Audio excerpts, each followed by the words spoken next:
So, before I wrap this, I just want to say thank you for all being here. We are back live. I'll call the meeting to order. Could I have a roll call, please? Oh, yeah, I forgot. I haven't done this in a while. So will you please join me in the Pledge of Allegiance? Pledge allegiance to the flag of the United States of America and to the republic for which it stands, one nation, under God, indivisible, with liberty and justice for all. Thank you. Now, when we're settled, could we have a roll call?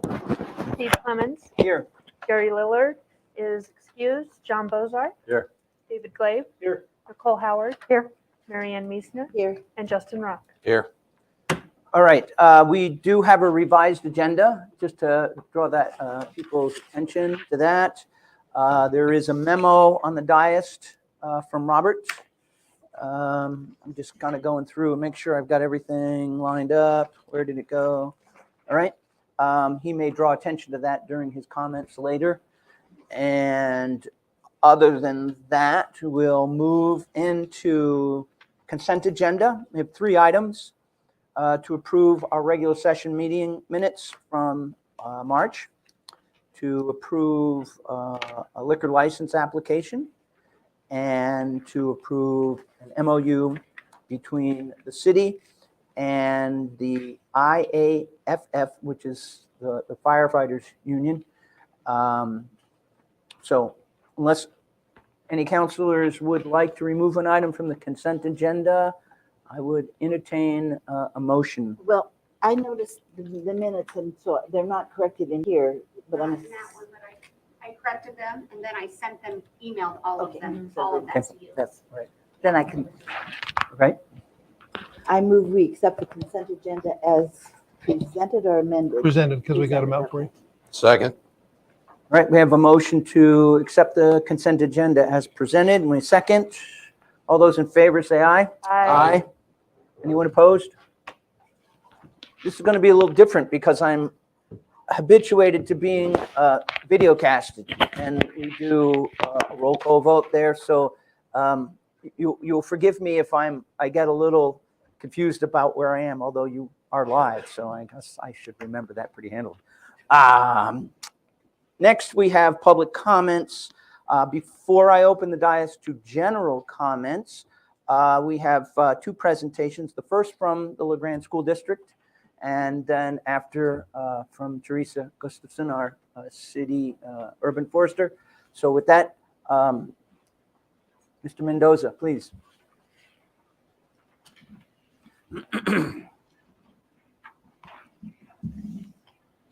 Good evening. My name is George Mendoza. I'm the superintendent of the Grande School District. Real quick, we're passing out some of our flyer documents that we've already sent out before as mailers. We also have Danelle Lindsay, who is a board member. She's also a chairwoman for our political action committee. You also have Chris Panicky, who's also a chairman for our political action committee. So you're likely receiving the flyer that gives information related to the bond, and then you're also receiving information from the political action committee, where they have a little bit more information, and they're allowed to allow, I'll just say, to speak to a yes vote and why they think it's a good idea. Thank you to our city councilors for all that you do. I know it's a lot of work. We do a lot of public service as well in our school district, and we have a wonderful board as well, and I know that it's a lot of time to be, I'll just say, organized and aware and supporting your community. Thankful also to our Mayor Clements. Appreciate all that you have done. Thank you. For our community. Want to also express a little bit of gratitude. I don't know if you get to see this side of me, but we do have a fairly good relationship with our city. So Stu Spence does a lot with our school district. Very thankful for Stu. Mike Boquist as well does a lot to work with us and how we plan and organize. Cal Carpenter does a lot with me to make sure that we get better sidewalks and better facilities in our school district as well. And then Robert Strope, very thankful for your collaboration and your time with our school district helping us. So we'll get to this, and we'll go to the next slide, please. Just the quick version of this, because we want to have the political action committee speak, is we had a great 2014 bond, did a lot of great things. We had a new CT building built. We had a new gymnasium remodeled. We have an auditorium that's really cool and nice. And then we have a beautiful central. We also did projects with Greenwood, where they got new windows and vestibules and 2 new classrooms. Island City had, I think, 5 classrooms in addition, and they had a cafeteria put in and a gymnasium. A lot of great things that happened with those funds. Increased our enrollment by about 200 students. We were able to start having $750,000 to do high-cost capital projects, 5-year maintenance plan. Went after seismic grants. We've been able to add on top of the $32 million that was approved. We had a $4 million bond premium. We've been able to get an additional $11 million in seismic grants, as well as the increased state school fund, and been able to do lots of great things. Concrete, crack, tennis courts, roofs, HVAC projects, a lot of wonderful things. EOU field turf, softball field turf with the city too now. A lot of neat things have been able to take place due to folks supporting what took place with facilities in 2014. The process for us to do things with the annex really became, you have to go through a process to get a grant. So we had a facility study committee. Those folks worked and had 8 different meetings to go over the facilities in the Grande School District.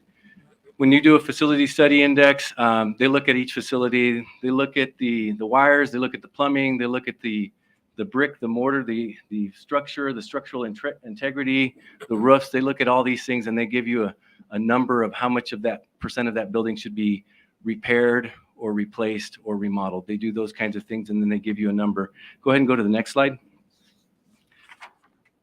So in these things, just what we quickly found out, if you didn't know already, is we have 5 buildings in our school district that are over 75 years old.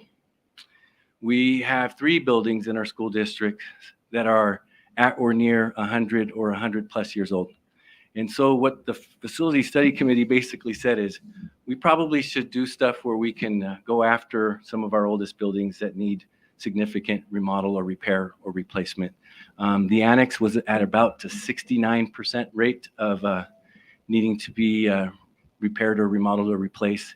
And then the maintenance building, which is 111 years old, was at 70 or 71% of it needing to be repaired or remodeled or replaced.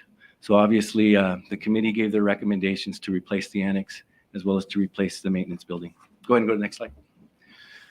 So what you can see with our concept to replace it is to create a multi-use athletic academic center.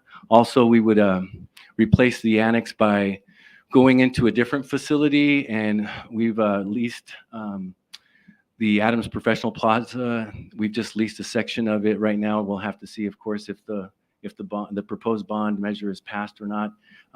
If the proposed bond measure is passed, then we would get into a lease to buy type of agreement or a purchase agreement from there. But at this point, we've just secured it till the end of May, if that makes sense. And that's where we would relocate our maintenance and grounds. We would then create a multi-use athletic academic center where you can see that have 2 basketball courts. It would also have 2 classrooms upstairs, and then also the gymnasium is a classroom as well. So we would have health classes, STEM classes, science classes, variety of things would take place. We would also have, we would rent the facility out for the community. We would also partner with Parks and City Rec to allow for more things to take place for our children. And we would get to have PE classes in there as well. We'll go to the next.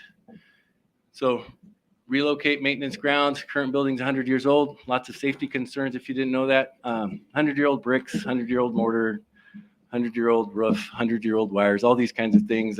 After a while, we love them. Our kids are still in them. We have practices. We have PE every day. We still use these facilities.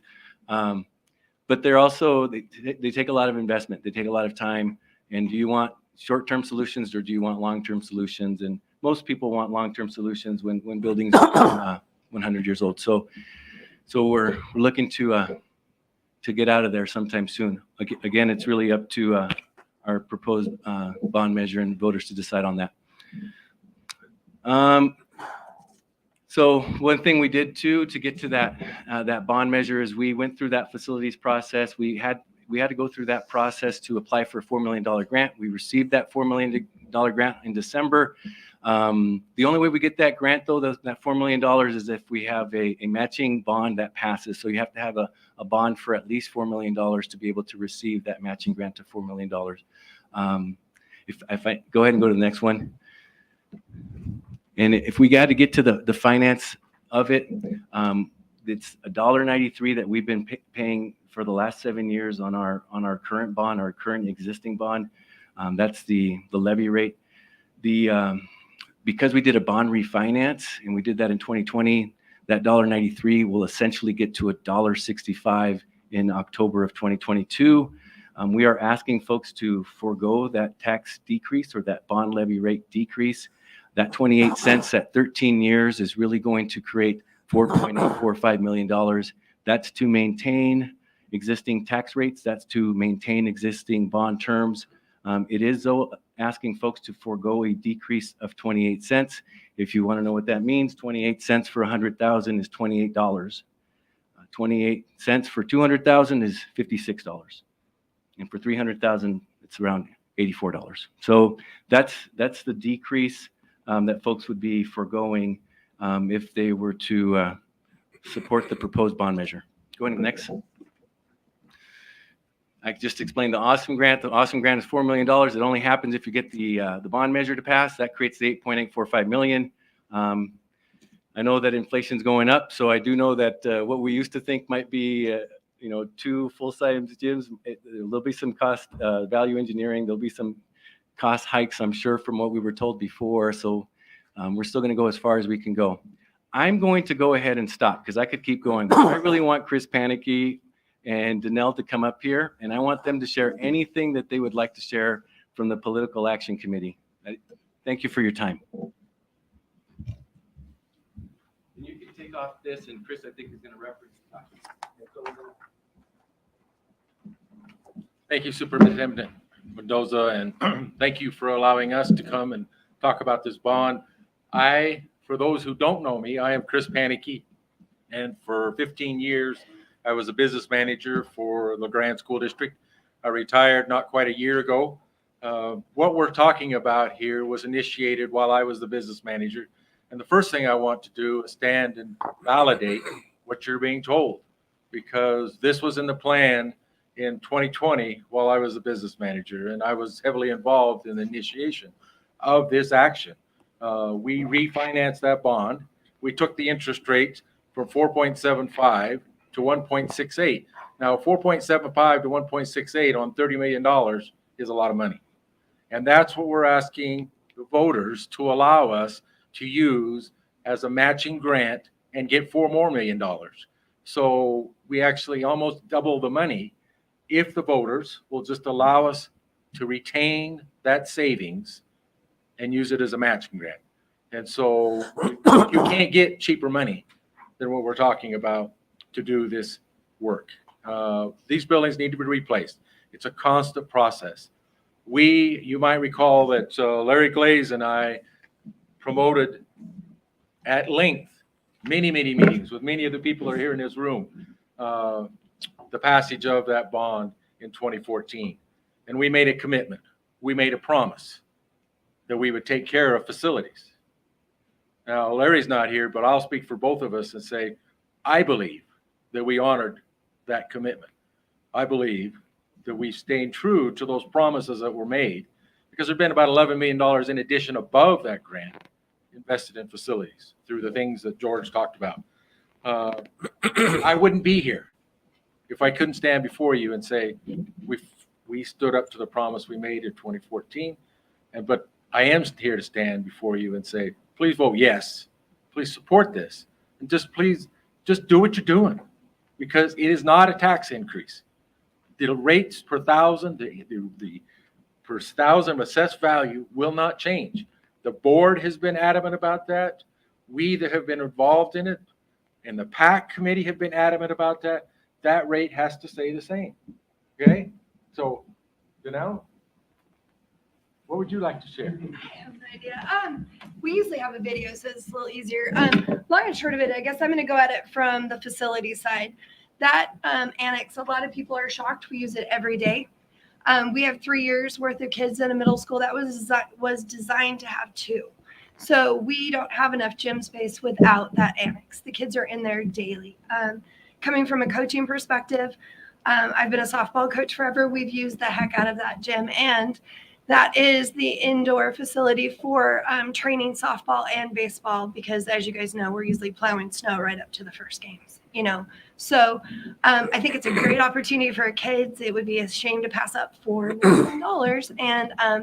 And I just really hope that people support our bond. I guess that's it. So on your handout that we handed from the PAC, there is a website, citizensforschoolrenovations.com, a QR code if you want to take the shortcut. Just use your cell phone and scan that. That'll take you there. There are some neat videos there. This PAC has put together some really nice videos of one that layers in the building. You kind of get a look at what the building would look like. There's one that talks about the financing from Brent Gunderson, and there's some that talk about the aids of the building, and where they're continuing to add. One last request, if somebody wants a yard sign, just let me know and I'll get you one. Thank you, everybody. Just in case, Krista thinks that 1.68, 1.69, 4.75 is the original levy interest rate. I think Council Meisner has a I do question. have a question. Now, is the bond for the same time period, or is it extended? Same Okay, bond rate. because it doesn't say it on here, so I wasn't sure. Okay. And what's the payoff? How much longer? 13 years. 13 years. Okay. Yes, because 2000, okay. 2035. Okay, so it was a 20-year bond. Correct. The original started being paid out at 2015, 2035. Yep. This one right here will still be ending at 2035. Okay. So they're both the same time Yep. period. Any other questions? No, the only other question I have is, are you doing anything with Central in this thing? I mean, I had my grandson last week. That drop off and pickup is really awful. Let's not go into that. I mean, we can have that conversation another time. I probably need to get some feedback on exactly. Yeah, it is. I just couldn't believe it. And the only thing I'll add to this, if council looks through this packet, I was involved with some of the initial planning meetings and tours, learned a lot about the facilities that the school has. Definitely supportive of the idea that those 2 buildings be replaced. It's simply for accessibility, because it's the current building is not accessible to anybody that has handicaps. Right. Well, Yes. So I just wanted to also echo my support of that project as a Parks and Recreation Director, because we are out of gym space. I think Danelle said it, but they're really, I mean, people are stacked up against each other. This will free up other gym space for us to use at Willow maybe, or other school facilities, right, that we use in coordination with the district. So it's really important, really vital. So I just want to really put our weight behind it as a Parks and Recreation Department as well. So I appreciate that partnership. And one last question. Is it on the ballot in May? Okay, so this is, okay. When it passes, when would construction start? Great question. We go through that. Mayor, if we could, George, if you could go to the podium so we can. Okay, pick you sorry up, about that that. would be great. Chris, you want to come too? Just in case. Build suit design, we'd go through all the engineering, we'd go through the architecture, all those types of things. In a perfect world, we would be ready to break ground and move dirt end of May in 2023. So there would be about 10 months of planning and design, and then let's get going and Rock and roll. see how much we can get done, hopefully in 4 or 5 months. See what happens. Yeah. Good, thank you. well, I just wanted to say that when I was on the school board 20 years ago, whenever it was, that building was ready to come down then, and we talked about it. So it's not a new thing for the community to know about. I would add to this conversation that roof over that building was part of what's driving this, is because while I was still in the district, that roof needed to replace. It was $250,000. And the board said, whoa, time out. Our board said, this building, we need to do something more than just keeping dumping money into this old building. And that's part of what brought this forward now, is the board's drive to replace that building. I don't know if people really caught it, but I think George said this. 71% of that building should be replaced. If it's beyond 50%, in my mind, it just take it down and start over. That's typically the standard that you're told when they do facilities condition index. They say if it's above 50%, you should really start thinking about completely replacing versus just restoring or repairing. I think this is a topic we could talk about for a while, but I think we should move on. John, David has a question. Just a practical question, but because of the heavy usage of this gym, what's the construction timeline, and where are you going to put these kids in the activities while that's being constructed in place? Great question, Councilor Blake. Our goal would be, of course, to get as much done that we can get done. We would still keep the annex. Basically, we wouldn't demolish it first. It would. My intention would be that we would be in a different footprint, closer to 4th Avenue, starting with that building, if it is approved, if the proposed bond measure is approved. And then we would keep the annex going until we could fully move into multi-use athletic academic center. So the plan is not to put it on the same envelope, but I'm going to just say this. That's George Mendoza's perspective. We still don't have an engineer that came in and says, hey, this is what you have to do and this is how you do it. I think there'll be, I'll just say, experts that come in that wind up also giving us some perspectives that might be different than mine. John, you were going to ask a question? No. Oh. Final request, I can say this. Please vote yes. All right, the next public presentation we have is Teresa Gustafson, our urban forester. It's April, which is Arbor Day month, or how you may want, and continuing recognition of Grande as a tree city. So, thank you, Mr. Mayor and councilors. Thanks for having me on the agenda.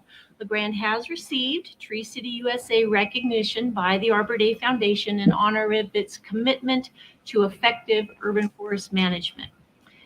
The Tree City USA program is sponsored by the Arbor Day Foundation in partnership with the U.S. Forest Service and the National Association of State Foresters. And the Grande achieves Tree City USA recognition by meeting the 4 standards that are required by the program. You have to have a tree board or a department. We have both. We have the Landscape and Forestry Commission and our Urban Forestry Division. The second requirement is that you have a tree care ordinance. We have our Community Forestry Ordinance that was updated in 2019. The third requirement is an annual community forestry budget of at least $2 per capita, and LeGrande's per capita investment in trees is about $15 a year. The fourth requirement is an Arbor Day proclamation and observance, and Mr. Mayor did our proclamation for Oregon Arbor Month. We now have a full month to celebrate trees. As part of the Tree City USA application, we also have to track some basic information about our urban forestry program. In 2021, we planted 135 city trees, pruned 836 trees, and removed 71 trees, which was a little more than usual because of that storm that we had in June. So it put us just shy of 2 trees planted for every tree removed. We had a total of 196 volunteer hours between commissioner hours, community tree planting days, and other volunteer work. And in addition to our Tree City USA recognition, LeGrande also received its 30th Tree City USA Growth Award. And the Growth Award highlights innovative programs and increased commitment of resources for urban forestry. LeGrande has received more growth awards than any other Oregon city, and we're tied for 2nd in the nation. wow. So, yay us. So Dan Lamb, he is the executive director of the Arbor Day Foundation, and he said this in his letter to the city. Over the last few years, the value and importance that trees hold for our future has become increasingly clear. Cities and towns across the globe are facing challenges in air quality, water resources, personal health and well-being, and energy use. LaGrande shows its residents and peers that they are forward-thinking and eager to combat these issues. Your dedication to urban forestry demonstrates a commitment to a brighter, greener future. So for our Arbor Month activities this year, the city sponsored our More Trees Please poster contest. And this theme this year was to encourage students to learn about the role that trees play in mitigating climate change. And so I got the opportunity to visit the classrooms. And then we're also hosting a field day on actual Arbor Day, National Arbor Day, which is April 29th. The 4th and 5th graders will be coming and learning more about urban forestry and planting trees. And then our spring community tree planting day will be Saturday, May 7th. So we're stretching our Arbor Month out just a little bit. But our volunteers are going to meet at the Parks and Rec office at 9 a.m. on May 7th. We'll plant trees around town until about noon, and I have lots of shovels. So you are all invited. Now I would like to introduce Brian Kelly, who is going to make a special presentation. Brian works for the Greater Hells Canyon Council. Before that, he was the consulting arborist for the city of LaGrande and helped guide our urban forestry program. And he's here today as a representative of Oregon Community Trees.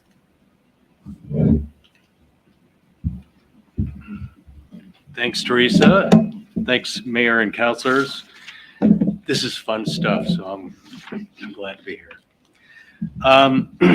As a member of Oregon Community Trees, I'm honored to be here representing Oregon Community Trees and the Oregon Department of Forestry.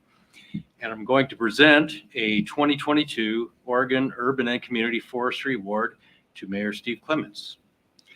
For over 20 years, Oregon Community Trees and the Oregon Department of Forestry have recognized individuals and organizations who do the often unsung work of improving our communities through urban and community forestry efforts. Award recipients are nominated by Oregonians eager to recognize the important contributions of their neighbors and colleagues to urban trees and forests.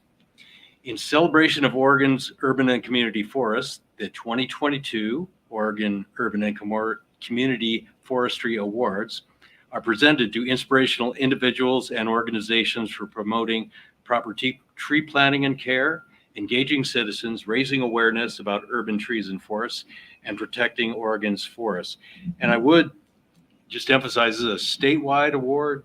This is throughout the entire state of Oregon.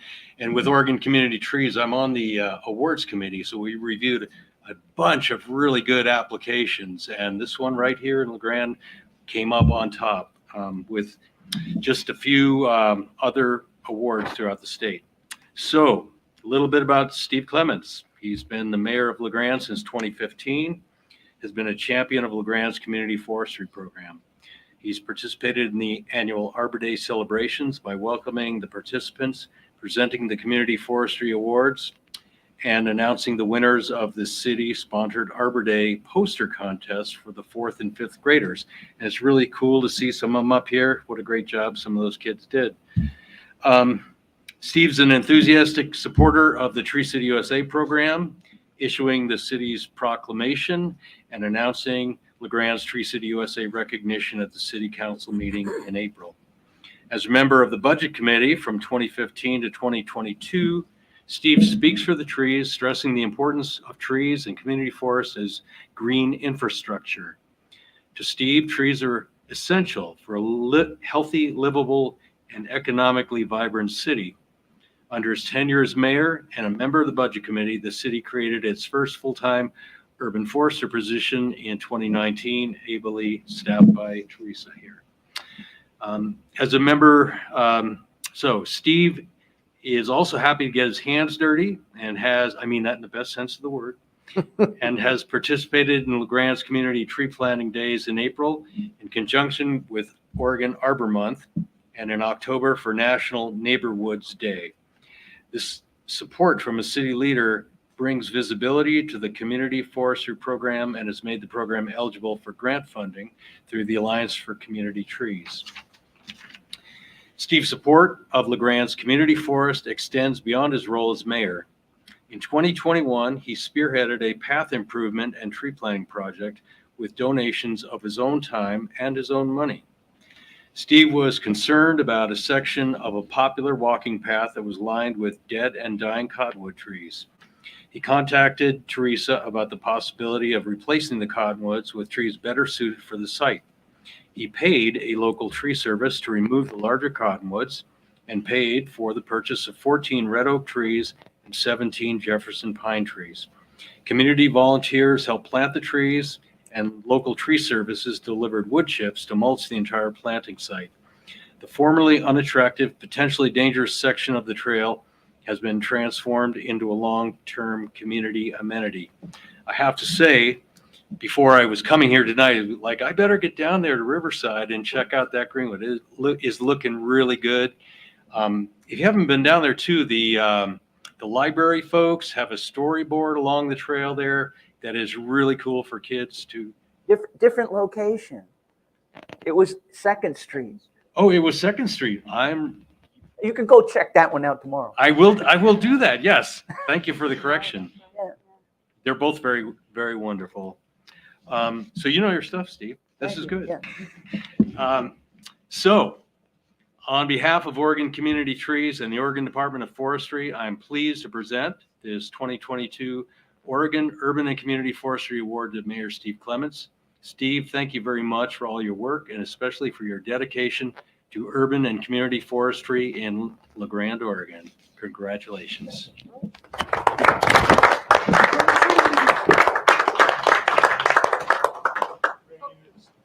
I'll go out time. Brian?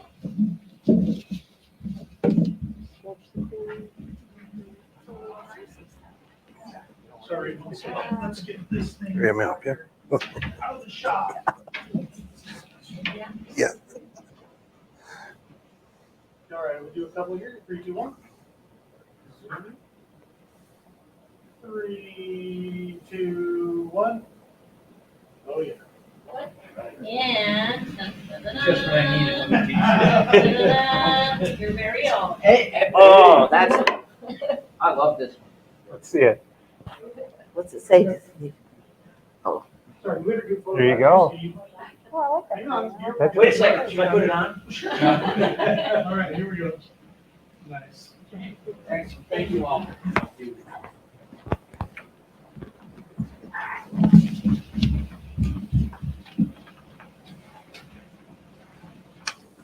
Teresa and Brian, thank you very much. I appreciate it. Thank you. I hope you all get a chance when 2nd Street opens up again and you can go over the overpass. Then you can check it out for yourselves. Exactly. Thank you. Let me get mic'd up again. Dais is now open, or the podium is now open for anybody who would like to make public comments about anything unrelated to agenda items. All I need you to do is state your name, and there should be a form in the back. If you haven't filled it out, you could do that. My name is Ron Dake. I'm a citizen of the county. I'm not here representing the Fair Board, but I am here about the fair. I do have a little history. I was on the Fair Board for 14 years and president for a couple terms.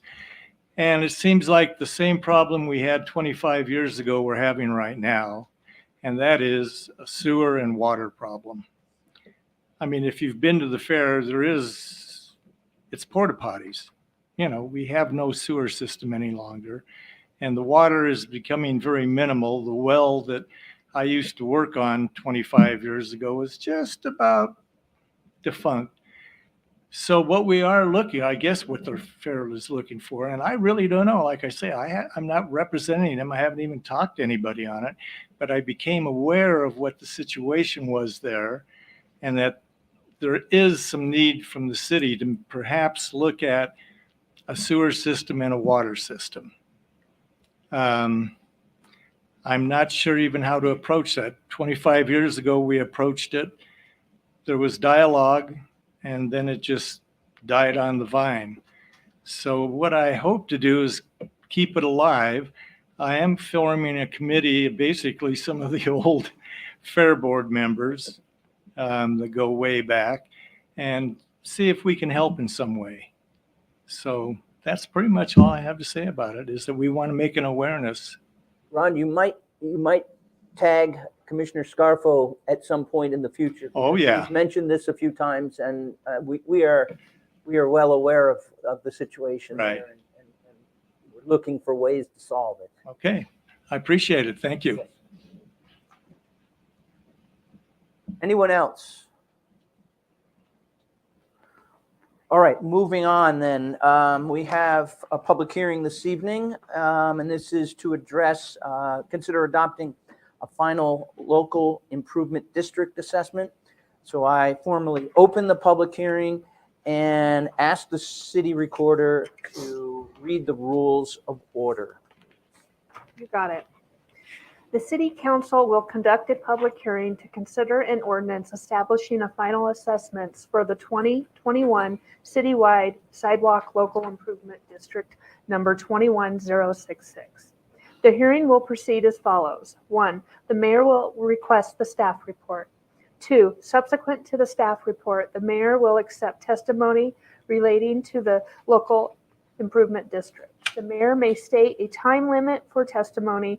If no time limit is announced, testimony will be limited to 3 minutes. 3, the proceedings are being electronically recorded to be converted into minutes. When testifying, please step to the podium and clearly print your name and address on the speaker's sign-in sheet. State only your name before addressing the council. It is not necessary to state your address. 4, proponents will be invited to speak first, followed by opponents, and then any parties neutral to the application. An opportunity will be provided to parties to clarify any issues raised or to rebut testimony, first by proponents, followed by opponents, then those neutral. 5, members of the City Council may ask questions of the staff and hearing participants at any time. The mayor will then close the hearing and continue the hearing at a specified time and place. A counselor must declare any personal or financial interest in this matter and may disqualify themselves from participating in the hearing. Does any of the counselors wish to make a declaration? Does anyone in the audience wish to challenge the right of any counselor to hear this matter? Nope. Let the record show that there are no challenges. Thank you. Kyle, you're up. Right. Thank you, Mr. Mayor, councilors. What you have for this public hearing is the adoption of the final local improvement district assessments. So the Sidewalk LID program is an opportunity for citizens to finance any improvements that they make in sidewalks, driveways, anything that's in the right of way that is adjacent to their property. So these projects are completed by a contractor or by the actual resident themselves. The LID program covers the cost of a contractor that is hired by the city to do those improvements. The city pays for those improvements, and then the financing is finalized with this ordinance, in which also directs the finance director to start taking payments on that financed amount. So in the ordinance shows the owner, property addresses, and amounts due for the projects completed. And if you have any questions, I would be happy to answer them. Questions for Kyle? All right. Any proponents wish to speak? Opponents? Pro? Against? Neutral? All right, moving forward, council discussion, questions? All right, could we have a reading of the proposed ordinance for the first time by title only? City of LaGrande Ordinance Series 2022. An ordinance of the City Council of the City of LaGrande, Union County, Oregon, establishing the final assessments to the property determined to be specifically benefited by the 2021 citywide voluntary sidewalk local improvement district number 21066 and declaring an effective date. Okay, at this point, We will continue the public hearing in May, May 4th specifically, at which time the ordinance will be read for a second time, and then we'll vote. So this evening, it's just putting it out there, letting people know, and we'll come back and make a final decision next month. So public hearing remains open, and we'll continue on May 4th. Thanks. Thank you very much. See you next month. No unfinished business. We have 3 items of new business. The first one is approving an economic development strategy for 2021-2024. Council had a work session not too long ago where Timothy Bishop presented the strategy to us, and we had a lot of conversation about it. Some changes, but with that, I'll turn it over to Timothy and let him walk us through it. Well, thank you, Mr. Mayor.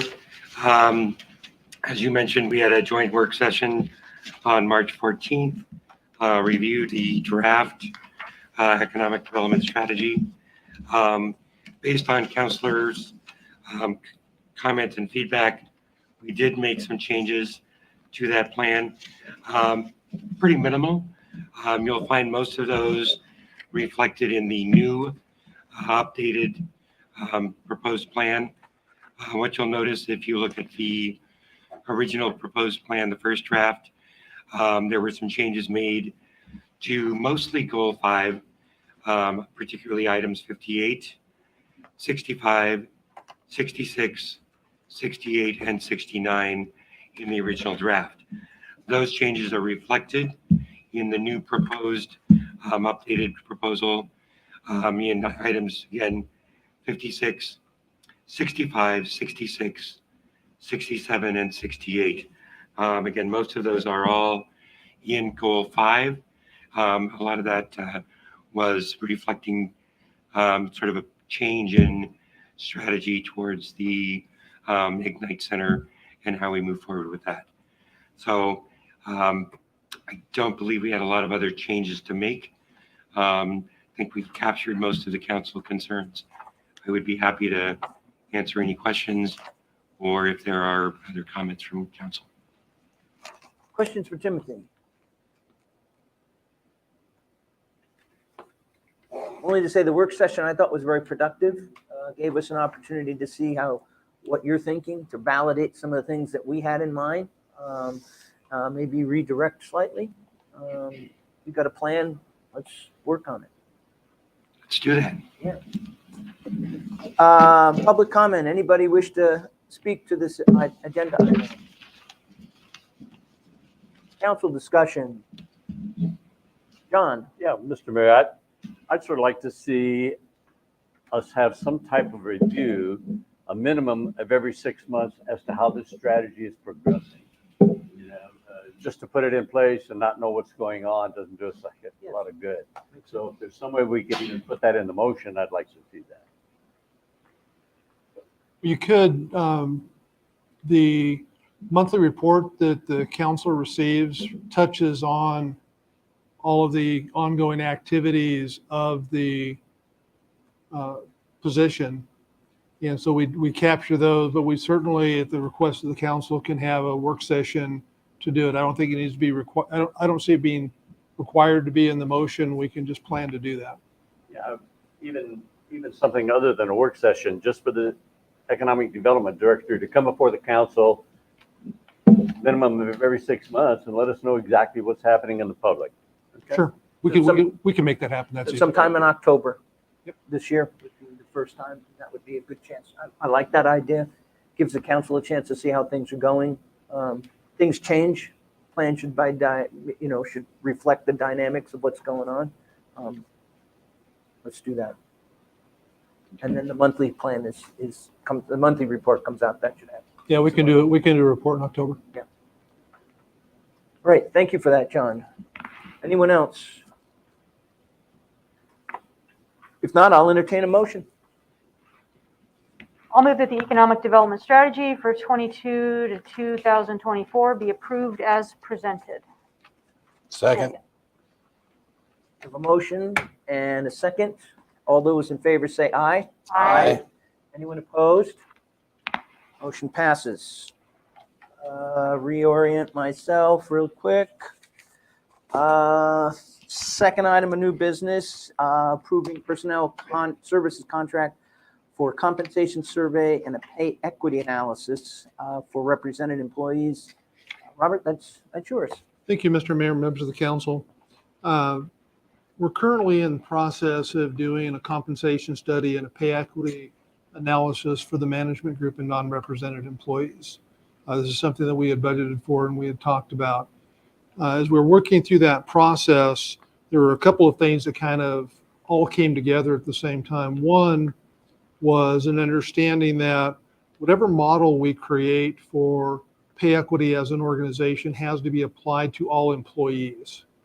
So the metrics that are used to determine the level and character of the work so that individuals that are in positions that are doing work of a similar common character, similar character, need to be paid equitably. And that's some legislation that was passed a couple of years ago.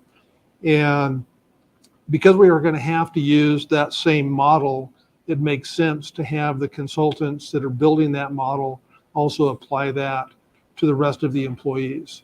We're also getting ready to move into contract negotiations with all three bargaining groups during the coming fiscal year. And when we were negotiating last with the Employees Association, one of the agreements was to conduct a compensation study in advance of bargaining. And then the last thing that we've seen is the ongoing discussions about some of the challenges that we're having in recruiting certain key positions. I think we're still 6 months without a firefighter paramedic position being filled. And so what we'd like to do is go ahead and take advantage of the fact that we already have this consultant on board and working, and commission them to expand their scope and do the other 55 positions that we have across the three bargaining groups. The cost of this will be distributed amongst the various departments based on the pro rata employee count. We've taken a look at the numbers. We can cover it within the existing budgets that we have, so we're not looking for any additional funding beyond what's appropriated for the current year. And then once we get the results of all this back, likely to sit down with the bargaining groups to talk about whether or not we want to commence bargaining early.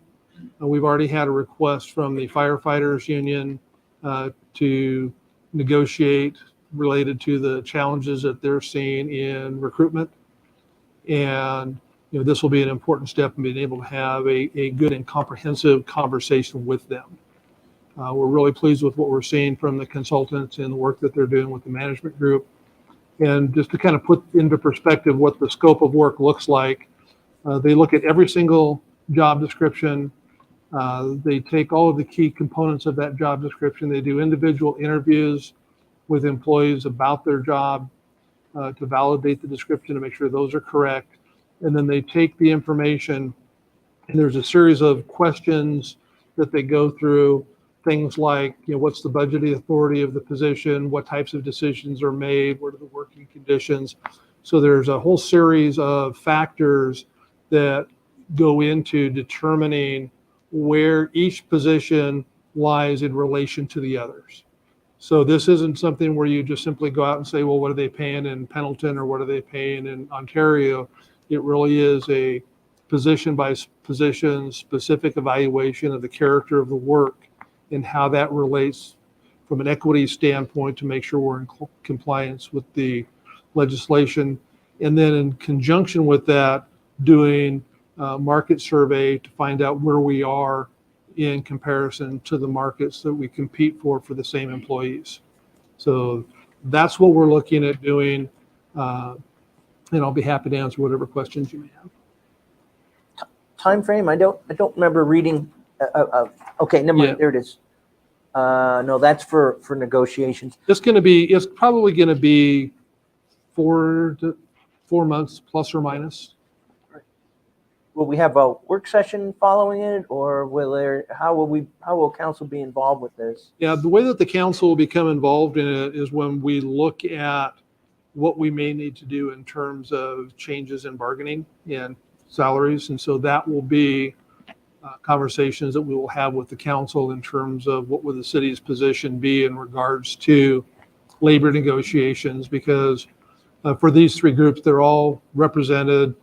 Wages is a mandatory topic, so we'll lay stuff out and keep the council apprised, and ultimately the council would have to approve the collective bargaining agreement that would come out of it. Regular session, work session, Executive session. Okay. Executive session in terms of what the negotiations Sure. piece. So how will you build your budget then? Because that's going to be done before. Yep. We're adding some dollars to the budget in regards to this, and we'll figure out a way to do it, but we may have to do something different with budget numbers, and we'll have to take a look at the timing. Because we'll be into next fiscal year when any of these changes happen. Contracts are renegotiated, though, start 20. This coming fiscal year, we're negotiating. Okay, but they wouldn't become effective Right. until next. Yeah, and I had already reached out to the unions and said, hey, we may want to look at bargaining early, kind of like this talks to them. One of them came back and says, we're not interested. We'll talk to you after you get your study done, but we're really not interested in opening up the contract early. And again, it was just preliminary, informal conversation that I wanted them to be aware of what we were doing. Okay. And then moving forward, we'll figure out a timeline and what that looks like. Robert, have we done this before? We did a salary survey for the Employees Association, I think 5 years ago, to see where we were in relation to the market. And as part of bargaining, we made some changes to some of the positions. But it sounds like we've never done this sort of internal audit to see if This- we're consistent. Yeah, this one we have not done. I don't know that they've ever done one in the city of LeGrand in the past. One of the things that when we were doing bargaining last time with the Employees Association, we don't have a kinds and level and step chart that literally lays out your, level 7, step 9, or whatever it is. And if you take the Employees Association positions and you lay them all out on a spreadsheet, and you put their starting pay and their maximum, and you put 4% in between for the steps. We have some positions that go from minimum to maximum in about 4 or 5 years. We have others that take 7 years. We had one position that I think was 13 years at 4% to get to the top. And that's a function of bargaining, saying, hey, we think this position needs to their scale needs to be expanded. It could be a difficulty on the city's part hiring, so we want to move the bottom of the scale up. The fire department a couple of years ago bargained to want to change one of the top end of the scales. So you can do some things that kind of start sliding those around. And with the Pay Equity Act, that then creates added problems for us. And so we really do need to fix that. And so this really is a good way, and the timing is good going into bargaining to get this done and get it done right. And then part of the conversation that we will collectively have to include with the bargaining groups is, depending upon what we find, how do we get from where we are today to where we want to be on those overall scales. I will tell you that I did one of these in a former position, and what we found was most of our people were within the range. All of our library employees were below the minimum what we developed, because we did it as an internal and external model. And our building inspector was about 3 steps above maximum. And so what we did in that case for implementation was anybody that was between a step for the raises that year, we moved them to the next higher step, so they were in line with the scale, because they didn't have a scale before. The building inspector's salary got frozen for a couple of years till market caught up, and we brought all of the library workers up to the minimum step. And so I don't know what would look like for us, particularly with the Employees Association, because of the way that spreadsheet turned out. But those are all conversations that we'll have, and I will absolutely keep you informed. That raises, that brings back to mind what Marianne's question. Lots of uncertainty here in terms of budgeting. Yep. It's going to be a creative process, I think. Well, any other questions for Robert? And the money you're proposing here is going to be adequate, the 18? Yeah, it will. Public comments. Anybody wish to make comments on this action item? Council discussion? I think it's sorely needed. I think so. Marianne and I were just sharing comments. I can't recall this in all the time I've been on council having this kind of formal outside process done. Yeah. And I think it should be pretty interesting to see what comes out of it. All right. I'll entertain a motion. I move that the city manager be authorized to enter into an agreement for professional services with HR Answer to conduct a Compensation. Thank you. Survey and pay equal analysis as presented. Second. Any other conversation or discussion? All those in favor say aye. Aye. Anyone opposed? Thank you. Okay, get myself reset up. Okay, we have the last item of new business is appointment to citizen appointment to the Budget Committee. Budget Committee is made up of all 7 members of the City Council and 7 members of the public. Committee meets 2 or 3 nights a year, sometimes never more than 4. I can't remember that ever happening. And then the Budget Committee comes back again in June to vote on the minutes, to approve the minutes, and to listen to us finalize the budget for the next fiscal year. We had a full committee, but 1 member needed to withdraw, and that left a vacancy. So we had an applicant that was not appointed back in January. And I spoke to Robert about this and suggested we offer him the opportunity to serve.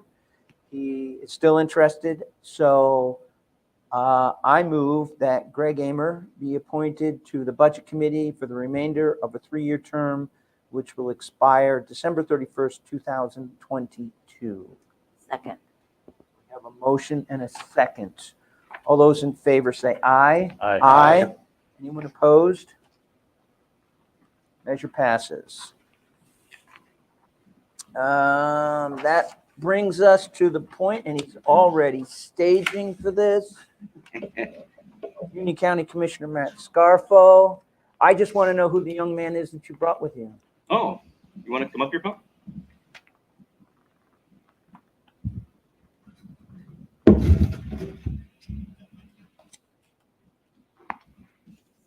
Hello, my name is Luke, and I am this county commissioner's child. Cool. Good Nice job. to meet you, Luke. Nice to meet you too. Oh my gosh. Good to see you, Stu. I saw, George had to bend over, and I'm like, wait, what a problem he had. Yeah, my son is here, and I'd rather father or dad, but a lot of it's, hey, commissioner, Yeah. around the house. Oh. It's He's learning how to pull your leg, man. Oh boy. I wonder where he gets it. Great to see everybody, mayor and councilors. Great to see everybody in person. This is fantastic. I was telling someone earlier today that I got to learn how to public speak again. And without the mask on, I got to watch out for my facial expressions, because I guess I had a lot of them when I had the mask on. Just this much. Yes. Yeah. Well, you couldn't, you can't stick your tongue out anymore and no one would know. So a couple quick things. The business grants, yes, we received, that was the $500,000 from Representative Levy that we've been mentioning. We received, I think, upwards of 70, which was fantastic. The The acceptance is going to happen here. The acceptance is going to happen here in the next couple of weeks. And I believe phone calls will be going out next month. So the sooner the better that these businesses get these grants in their hands, the sooner everyone could maybe even, mend more from what we just went through. So I think that's very fantastic. And hearing that there were 70 people apply is awesome. And that's countywide.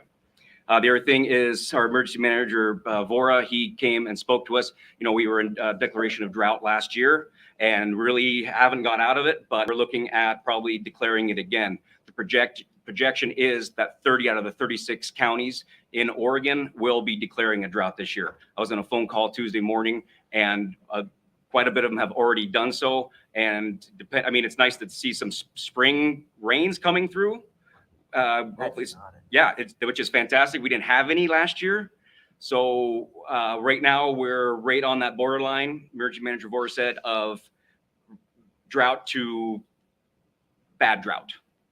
Normalcy is probably not going to happen this year. So when you're in a bad drought, we almost need 200% rainfall to cover it from last year. And then the other thing is pretty much just gearing up for budget season, as you are as well, and a lot of budgets moving money around and the like. But I wish I had more to report on now that we're more active here. Things will start happening. If you have any questions for Commissioner Scarborough. Any questions for my son? Oh boy. Yeah. Not public. Well, I don't know how much time we have. He could talk. No, we're good. Okay. All right. Thank you very much. Thank you, Commissioner. Yeah, Matt. Staff comments. Chief Bell. Good evening, Mr. Mayor, councilors. It's nice to see everyone. I have a few things I wanted to share with you all. This has been a difficult couple of weeks for those of us in public safety here locally. With the loss of Oregon State Police Trooper Marcus McDowell last week, there was a memorial service that was held in his honor in Wallowa County on Monday of this week.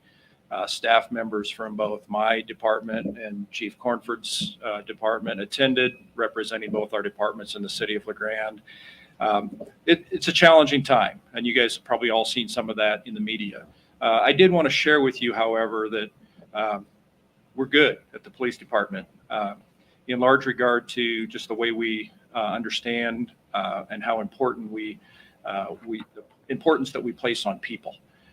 We have a wonderful employee wellness program that includes critical incident debriefs, an EAP program that the city has. We have a chaplain program at the office that is well established and appreciated by our staff. And just this last year, among other things during the pandemic, we actually created a peer support program at the police department that has been very well received. So, difficult time, but I just wanted to share with you that we're doing well at the police department. Staffing report, we're still 3 police officers down at the police department. In large regard due to we've had successes in terms of retirements and things like that over the last 5 to 8 years, but it's just really challenging to recruit and make sure that we work really hard to keep those standards where we need them to be so that we can provide the service that the community deserves. We've tested and we're late in the stages of the selection process. So there's a number of steps in our selection process, and we have one conditional offer out to one candidate right now, and we're doing the late stages of the process on a few others. So hope to have somebody with a final offer soon and start filling some of those vacancies. Some positive news about staffing: we have one new police officer that is at the police academy. He's due to graduate the 14th of this month, and he'll be back. He's done most of his local field training with us, so should have him out covering shift and answering calls for service within short order, and we're very excited about that. So things are going well that way. Another thing, not positive news, but I just wanted to make sure that you guys heard directly from me. We have an opioid crisis in our community. You've probably seen or heard some of this, but one of the things with the passage of ballot measure 110, there's some things from the police department we just don't have some of the same tools to potentially address this that we did historically. Ballot Measure 110, if you all recall, was what decriminalized a large amount of the possession of some of the drugs that we see on the street. The crisis that we're seeing locally, I just want to give you a little bit of an idea. Last calendar year, January and February, I only can give you the 2 months because that's all I have data-wise for this year.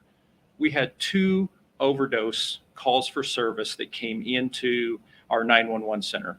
Make sure that I let you know that that is not the full story, because we don't capture maybe persons that go to seek medical treatment on their own, or if a medical call comes in that is a 911 call, but there's no information about an overdose.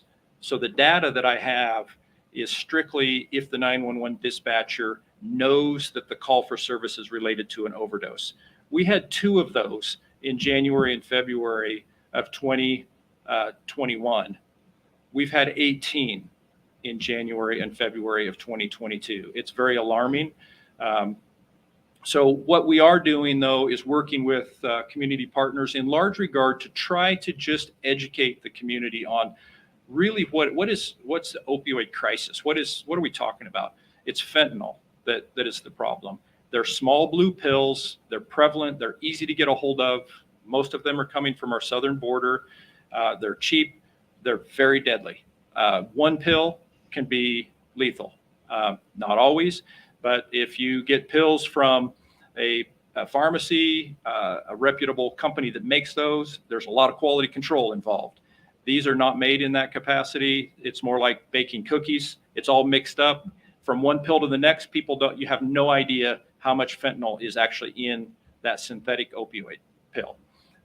1 pill can be deadly, and we're seeing some of that. So I wanted to point out to you that later this month, April 28th at 5:30 p.m., we're doing a community town hall at the high school. It's sponsored by Union County Safe Communities Coalition in partnership with, Stu can help me out here, but Grand Ronde Hospital, CHD, Your LeGrand Police Department, Oregon State Police, other community partners. Essentially what we're trying to do is share information so moms and dads and people in our community know what we're talking about. And what can really look benign, these pills look like just something that you might be able to buy over the counter somewhere, but they're dangerous. So we want people to know what we're dealing with and answer questions if we can. So wanted to bring that to your attention. And also the last thing I wanted to share with you was some positive news.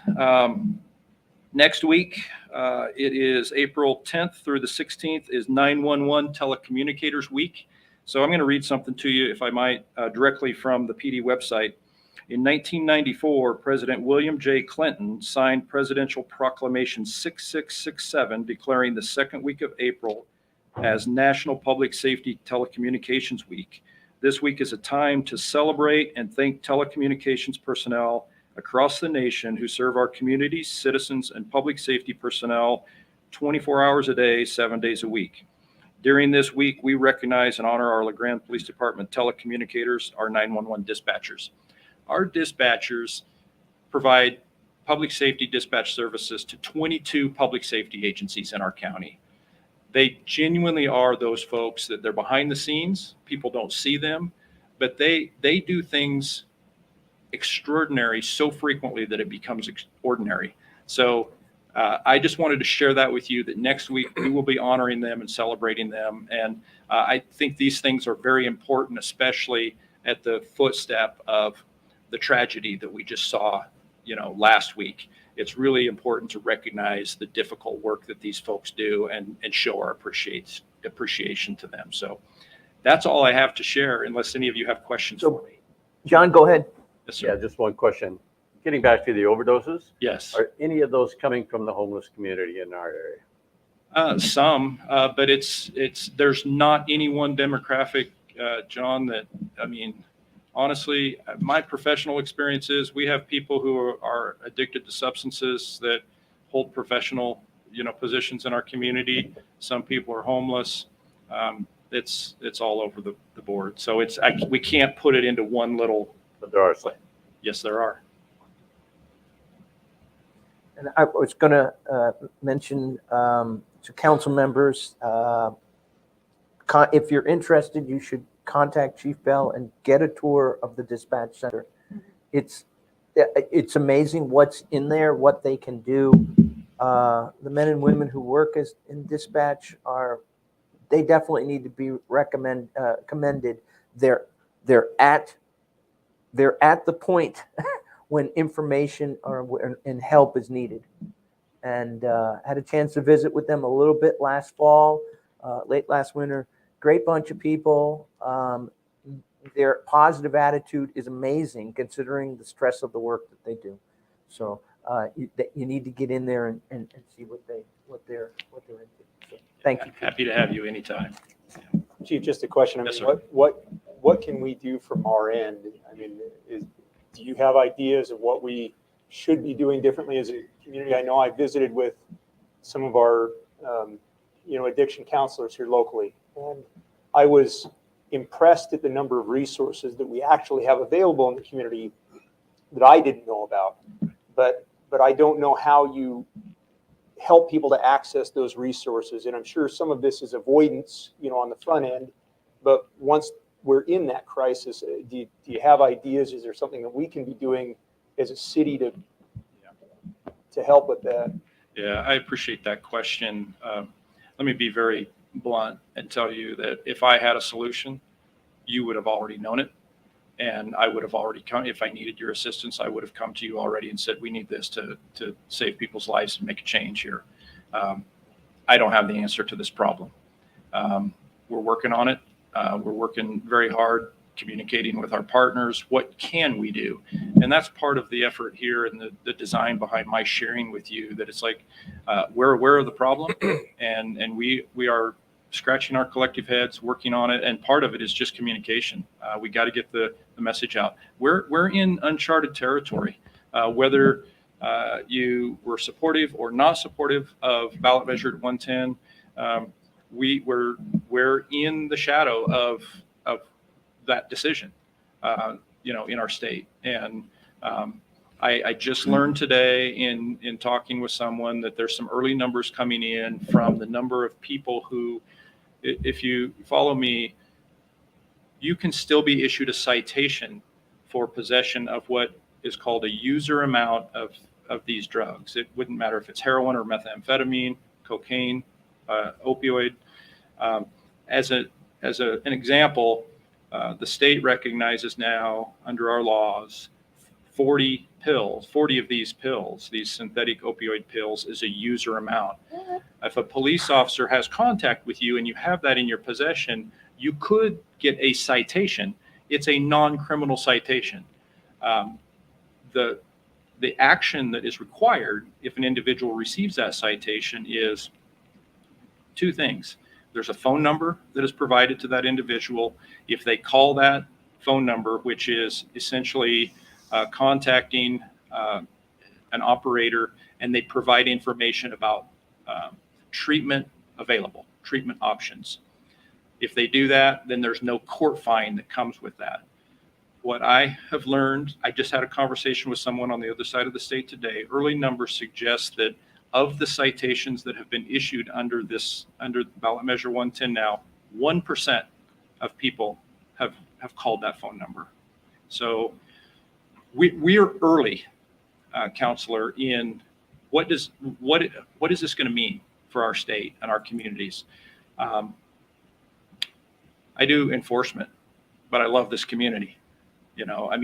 Enforcement is not an option anymore, really, in terms of user amounts of drugs.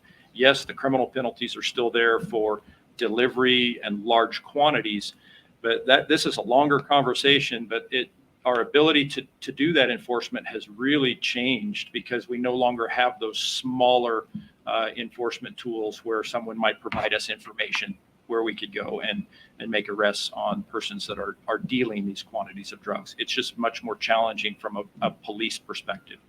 But we still have the issue. We have people that are using these and overdosing on them. So the question is, do parents know that, hey, pay attention that, if your kids have, pills, they're not aspirin. Be inquisitive, because there's no room for error here in taking this synthetic opioid. It's deadly. So, I'm sorry that I don't have the solution for you. I suspect that's not a surprise to you. So Dave and Stu could add to this as well. Stu and I are both involved with the Union County Safe Communities Coalition. For the last 10 years, their emphasis has been on alcohol, tobacco, marijuana use, primarily in use, but across the community. We have a new grant that started this year that includes opioid.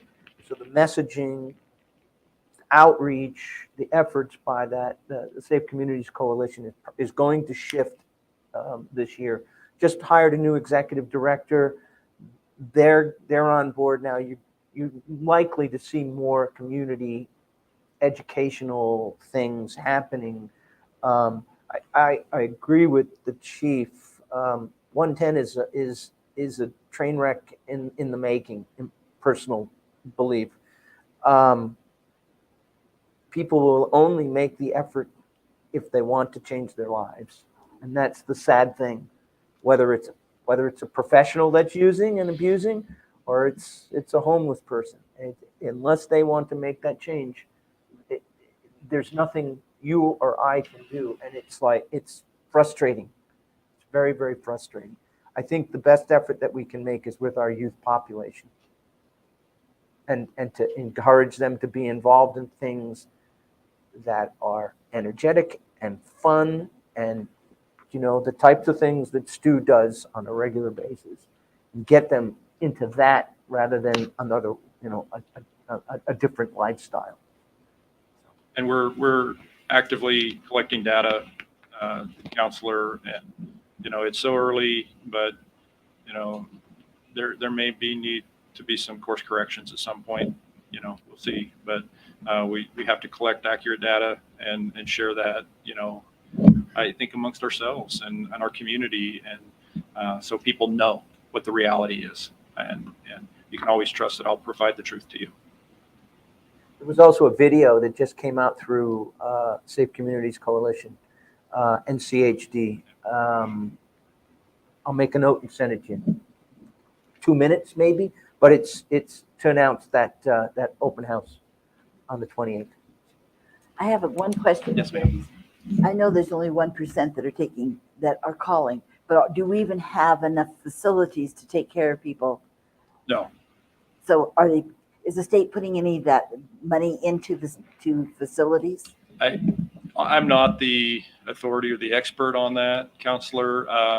Of course, I'm in meetings and discussions with professional partners. And if you remember, some of the money from, marijuana tax receipts and all that was going to be diverted. There was monies that were going to be diverted to create treatment facilities. That's still in the works. It has not happened. And so that is one of the chief complaints locally. And, it's not new in rural, Oregon. We just have resource limitations. And so what really would be ideal is if we have someone that they're substance addicted and they want treatment, they need to get into treatment today. Right. Not like we'll make an appointment for you 6 weeks from now or 2 months from now, maybe, because, their mind changes.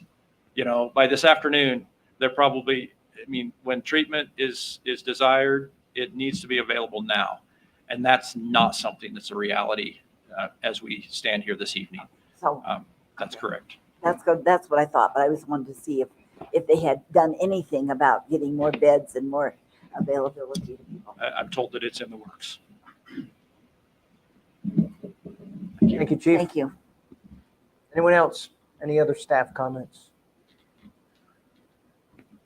Our next chief. I'll give you a quick update on staffing. So like Robert said, we've had a real challenge with hiring a paramedic. We've had a position going on 7 months open. We did just open a firefighter EMT position with the retirement that we had recently. And I counted today and we invited 8 people to test. So that was a pretty big boost. And we're hoping with the new MOU with the union that maybe we could hire 2 of those to fill that 2 existing open positions. So that would put us back to full staff after about a year of being down a position. So cross your fingers. Forgive me, I'm sending myself a note to remind myself to send you that video. Otherwise, I'll get out of here and space it. Any other staff? Stu, Kyle, Mike, Timothy. I'm trying to remember. Chair. Carries. Okay.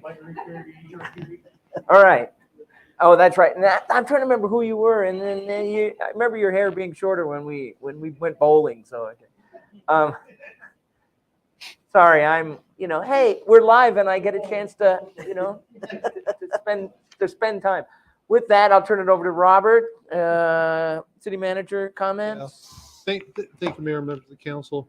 I provided to you a memo, and a copy of this will be going to the Budget Committee and the Parking, Traffic Safety, Street Maintenance Advisory Commission.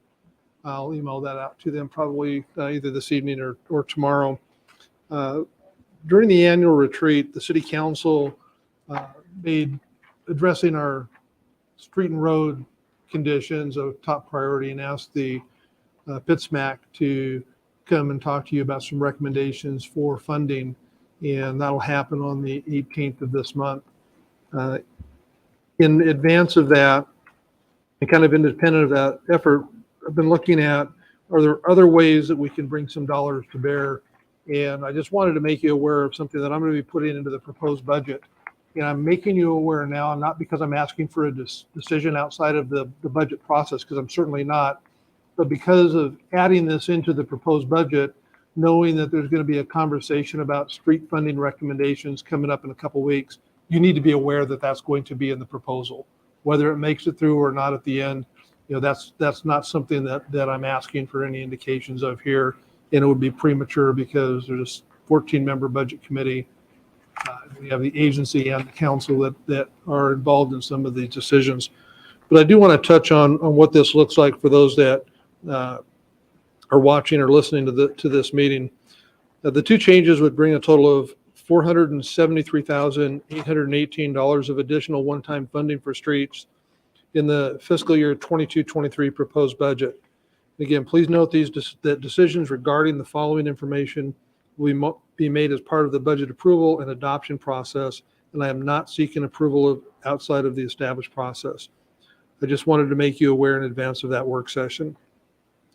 The proposed budget will include 2 separate allocations to help address the inability to adequately fund and the maintenance of the city streets. The first allocation will require a change in the fund balance classification policy in Resolution 4781 that we passed in 2019. And it would designate the unallocated 25% of unrestricted, unanticipated increases in general fund cash, which is currently designed and designated to roll into the general fund as unrestricted dollars, to be used for street and road infrastructure instead. The remaining 75% would continue to be designated for general fund capital improvements. This change would allocate $116,064 to the street and road budget. This year? This coming fiscal year, the proposed budget. It would be my intent to place a revised resolution on the City Council's June meeting agenda if the City Council Budget Committee approves the proposed budget with this change. Note that if such a change in the resolution is passed, this would be a recurring contribution that would go to streets, assuming that there is an unanticipated increase in cash. The future council could pass a new resolution to change that practice in the future, which is exactly what I would be proposing that we do, because in 19, you designated that to just roll into fund balance. The second allocation is $357,754, which represents the estimated amount that the city's general fund would receive from an urban renewal under levy, and it would be transferred to the street and road budget from the general fund. This revenue amount is larger than we originally anticipated when we were looking at what the under levy might be, because we now have what the higher assessed value is for the 2021 year. And we've added a 3% projected growth based on conversations with the county assessor. The lower under levy does not reduce any of the funding levels discussed during the retreat. Urban Renewal would still do 100% of the program expenses in our core programs that we were contemplating. And it also includes the additional $300,000 for capital project funding that I talked about at the retreat as still being in the proposed budget. And we'll still increase the unappropriated ending fund balance at the end of the 22-23 year from what would have been 255, 266 to 342, 706. So we can bring that $350,000 to bear on streets without impacting any of our urban renewal programs or what we had talked about at the retreat. Because an under levy is an annual decision, this would be a one-time allocation and will require the budget committees of both the City of LaGrande and the City of LaGrande's Urban Renewal Agency to approve budgets with the under levy included. Additionally, the two governing bodies would need to adopt their respective budgets with the under levy as proposed. The city's adopted budgets would also need to include the appropriation in the street and road budget. The impact of these changes is to provide an additional $473,808 to help address the condition of city streets by reducing the amount of revenue available for use in the city's general fund. This change does not impact the city's proposed budget, as we did not rely on any of these funds for the 22-23 proposed expenditures. Nor does it reduce the revenues to urban renewal, nor does the reduction in revenues to urban renewal reduce any of our existing programs or capital project funding. So again, the intent tonight is just to give you a heads up so that you're not surprised when you see the proposed budget. And that's really the only thing I wanted to share with you this evening. Okay, very good. I'm going to take the spotlight first off for council comments and very briefly mention that I have 3 proclamations for the month. The first one is a proclamation for Arbor Month, which extends from April 1st to April 30th. The second one is Poppy Month for May 2022 and Poppy Days of May 19th, 20th, and 21st. This one is near and dear to my heart because my father did this very often and built up a program back in Connecticut. And this is the American Legion and the American Legion Auxiliary. And if you see somebody sitting at Safeway and they have those little red flowers, make a donation and get a flower. It's a good thing to do. And the last proclamation is to designate April as Sexual Assault Awareness Month. We have a shelter here, a facility in Union County, Shelter from the Storm, that is a support system for people that have been sexually assaulted, and they are to be recognized for the good work that they do. But bringing to our mind the problem of sexual harassment and in our community. So those are the 3 proclamations that I've signed them, and I'll turn them over to Sandra after the meeting. With that, Councilor Rock? I'm good for the evening. All right, Councilor Meisner? No, I was just going to ask Kyle, what roads are going to be worked on this summer? Oh, well, sorry. Up. Kyle. Sorry. If we had a boom mic, I'd move it around to you, man. But all right, no worries. So you're crossing into 2 budget years, so I can't speak for the next budget year yet until the budget passes. But for this budget year, I know we have already begun work with Hall, where we've done some new curbs and some sidewalks to address some drainage problems. We're going to be moving over to the north side to do, I believe it is S. We have some Miller Drive to do. We have a joint operation with the county. We're going to be doing Miller Lane and May Lane and some of Riddle Road. And I believe there's 2 or 3 others. So just off the top of my head, those are the ones we got right in our preview in the next couple of months. Still waiting for that asphalt plant to open up. Before you sit down, I just wanted to draw people's attention to the closure of 2nd Street Viaduct over the river and the highway. That is a state project. Is that correct? That is correct. But it will be closed until the end of July, and they have promised to have it open for fair. So let us hope so. And it's still open for people to bike and walk over, but it is closed to vehicles. And just so I've seen a lot of people come around by the fairground and get stuck and have to turn around and go back, even with all the bright orange signs. That is correct. Yeah, the project actually addresses a lot of safety issues with the bridge. They're replacing the railing, doing some deck improvements.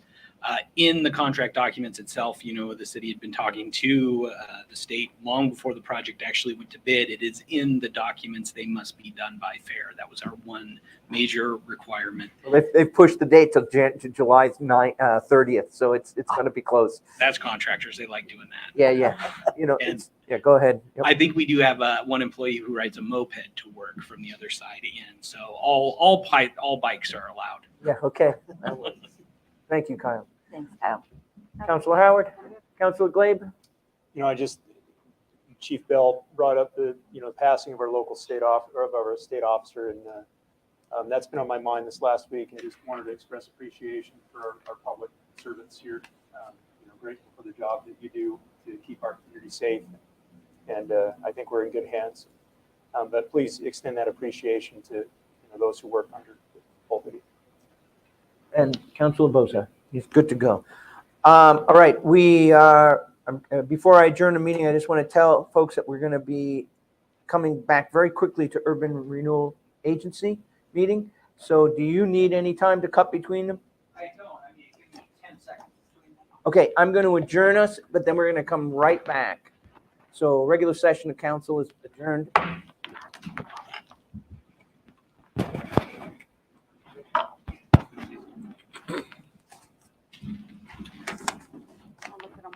And I'm going to wait till chamber's clear, and then I'm going to call this to order for the Urban Renewal Agency. So I call to order the Urban Renewal Agency regular session for April 6th. Ask for roll call, please. Steve Clements, Here. Gary Lillard is excused, John Bozard. Here. David Glabe. Here. Nicole Howard. Here. Marianne Meisner. Here. And Justin Rock. Here. All right. I don't see anything on the dais relative to this agenda, so we'll move through that. We have a consent agenda with 2 items: approval of regular session minutes and approving the economic development strategy that Timothy presented to us during our regular council meeting. So it makes sense to put it into our consent agenda for this for the agency. If anybody wants to remove something, they should say now. Otherwise, entertain a motion. I move that we accept the consent agenda as presented. Second. All right, we have a motion and a second. All those in favor say aye. Aye. Anyone opposed, say nay. All right, public comments. Anybody wish to make public comments to the Urban Renewal Agency? Once, twice, gone, moving on. No unfinished business. 1 item of new business, and that's to approve funds to release, approving or discussing release of funds to the Brickyard Lanes. Timothy, you're up. Or is that going to be Robert? That's mine. Okay, I have your name on here. That's why. Usually, at least on my agenda, it says Bishop. Sorry to put you on the spot. My apologies. So, Mr. Mayor, members of the agency, when we met to discuss the economic development strategy in the work session, Mr. Bozarth asked to have the issue of funding for the Call for Projects Brickyard Lanes project come before the agency. As of this writing, when we put this together, they have made significant progress and they are almost done. They're really just at this point waiting on whether to finish up a few last things. I went and talked to Darren yesterday, gave him a copy of the agenda item packet. And what we've got in front of us is a situation where we have a project that got a number of extensions and for a combination of reasons is well beyond the time frame in the agreement.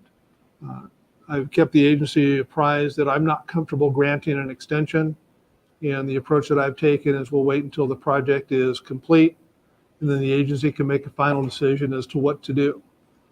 Given where they are in the project, I've prepared a variety of options in terms of motions, suggested motions for the agency, and my recommendation would be, and I'll, rather than you have this, I'll just kind of summarize. My recommendation is to approve an extension with a progress payment of $35,000 and change, holding back $5,000 until the last work is done. This will give them an influx of cash at a time when they need it. By granting an extension through the end of June of this year, it protects the integrity of the program, because we have never allowed someone to default on a project. We've never had a situation where someone has been defaulted. We've always granted extensions, or they've been completed. I do have concerns about just granting an extension until the end of June, but not making a progress payment, because I don't think that's in the best interest of anyone. I also have concerns about just waiving the requirements in the agreement and say, just give them the money now. I do have two suggested motions that I think, either of which would protect the integrity of the program, that would serve to provide some needed funding right now, and have a holdback so that we can complete all the necessary documentation to close out the grant properly.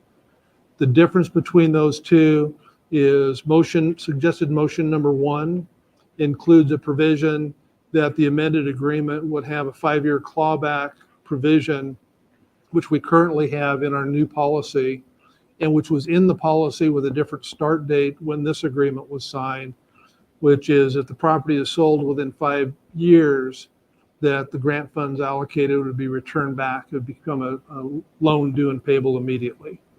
And so that the suggested motion 1 includes that provision as a requirement.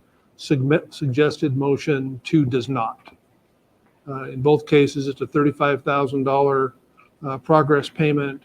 It's $5,000 when they finish the paperwork and do the last few things that they have to do on the building, and it expires at the end of June of this year. Steve? So on the first motion, for the 5-year period, technically that what you're saying is that under the original agreement, that 5 years has already expired. Is that It did. right? So what we're doing with this new extension is resetting the time. And setting it the way the policy is currently written. Okay. Because one of the things, when we first had the program where we added the clawback provision, it was 5 years from first disbursement of funds. And then when we had ones that we were given extension to, we suddenly found that, well, we're a year and a half in, project isn't complete, but we've eaten away, a year and a half of our recovery of the funds. And so we changed the policy to make it final payment in occupancy. So when the project's complete, that's when the 5-year window starts. So that's the way the program policy is now. We do have a little bit of a precedence for if we do something different later with a grant, the Call for Projects grant, we take into account the current policy. So when when the local pulled their grant and asked to reapply, that triggered some provisions from an earlier agreement, and we allocated as part of that the dollars that went unused from the prior program to the other recipients of Call for Projects. So we essentially used the then current kind of in combination. So I think there's some precedence for amending an agreement to insert a provision that has changed in policy, particularly given that it's been a number of years beyond the original agreement for this project to be completed. I think it's fair and reasonable to do that. I'll be happy to answer whatever questions you may have. Questions? Before we get into questions, I'm just gonna, if anybody here wants to make public comments on this element. All right. Seeing no questions from the audience. Counselors, questions for Robert?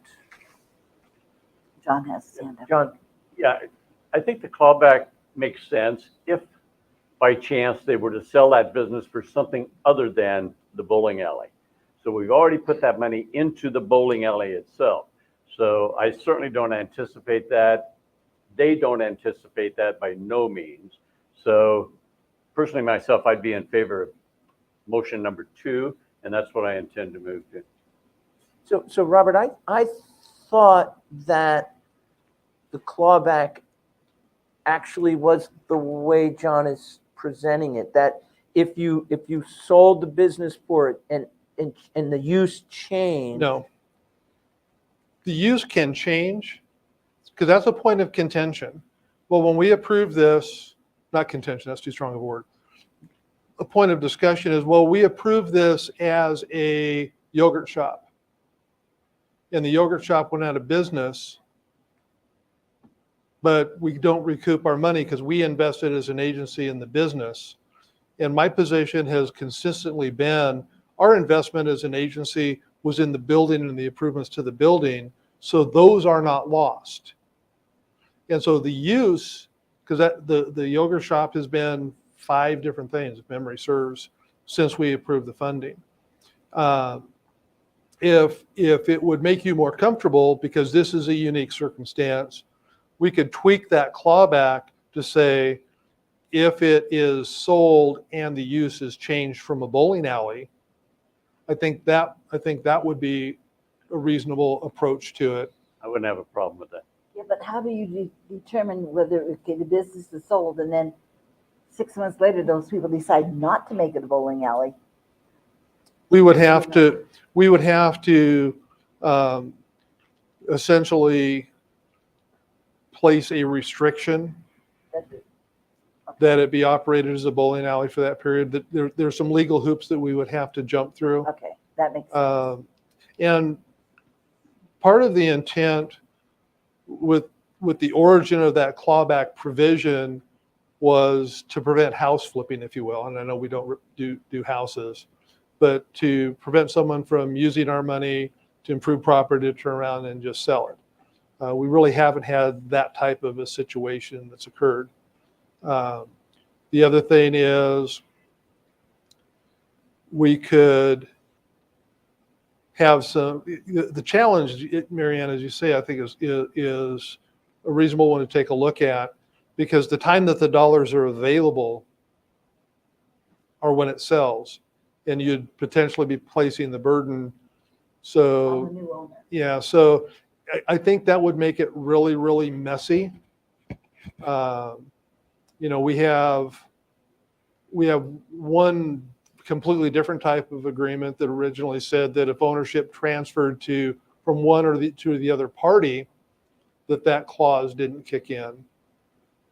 So say a family member were to acquire it, we could certainly look at that. I think my largest concern is making sure that we do this as an extension of the agreement with the holdback to make sure we get all the paperwork and everything done. The clawback is really at the discretion of the agency as to whether or not you want to include. So is Gary still the person that we're going to be dealing with, or is it his son now? I've been dealing with Darren. So what you're saying, it did transfer to a family member. I don't know that ownership of the building of the real property has transferred. I don't know that. But our grant was with Gary. It wasn't with Darren. It's for the project and the owner of the project.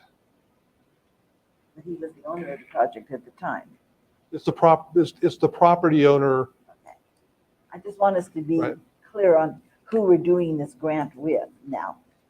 The agreement was signed by Gary.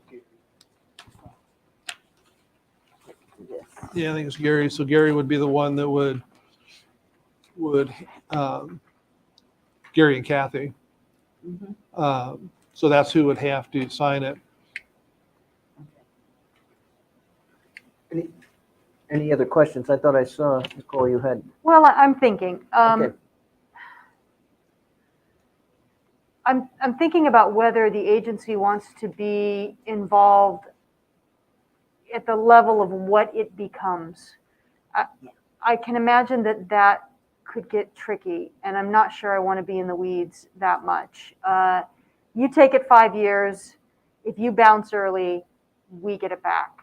And trying to split hairs about what is it, because it's a restaurant and a bowling alley. What if they close the lanes but keep serving food? And I just don't want to really messy there. be in that position of having to make those judgments.